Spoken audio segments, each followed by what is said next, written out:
5,000 years ago, this forest belonged to no one. No villages, no fire on the horizon, only the wild and the few who dared to walk into it. His name does not matter to the forest, but to survive here, a man needed only two things: to take what he needed and to leave before the forest noticed him. This morning he was hunting deer, but something far larger had walked here first. He should have turned back, but he did not. 3 deer stood at the water, enough meat to last his family through the cold. 1 clean throw, that was the plan. He knew the wind and the distance, but he did not know he was not the only hunter watching that water.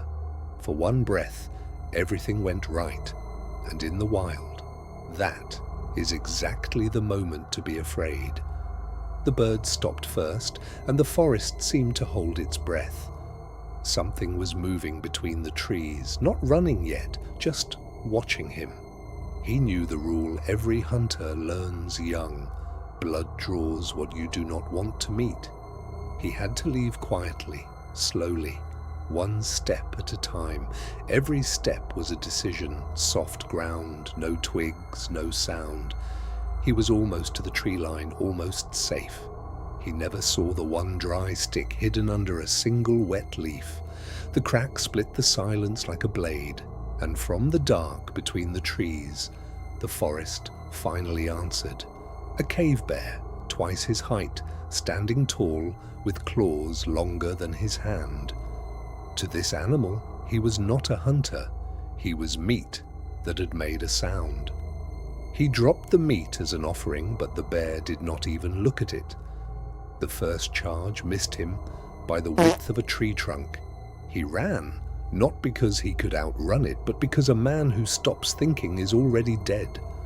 The thick brush slowed the beast, its great size becoming its cage. He learned the forest, the bear only owned it. And then the forest ran out. A cliff, a river too fast to survive, and behind him the brush split open. He braced the spear against the rock and pointed it at the thing that had hunted him. A cornered man and a sharp stick have killed bigger beasts than this, and he chose to believe it. The bear rose 1 final time. The forest does not take sides, it only takes. When it came down, it came with all its weight, and he gave it exactly what it was charging toward. The spear struck deep, but a wounded bear is not a dead bear. Now there was no plan, only the oldest fight there is. 2 animals and only 1 would walk away from the cliff. In the end, it was not strength that saved him, but the same thing that doomed the bear. The forest gave the bear its size, the cliff gave it nothing to stand on. He lay at the edge and breathed, cut and bleeding, but alive. The forest was quiet again, as if it had already forgotten him. He left the deer, he left his pride, he kept only his life, and that was enough. 5,000 years ago, this is what survival cost. 1 mistake, 1 stick, 1 choice to stand and fight.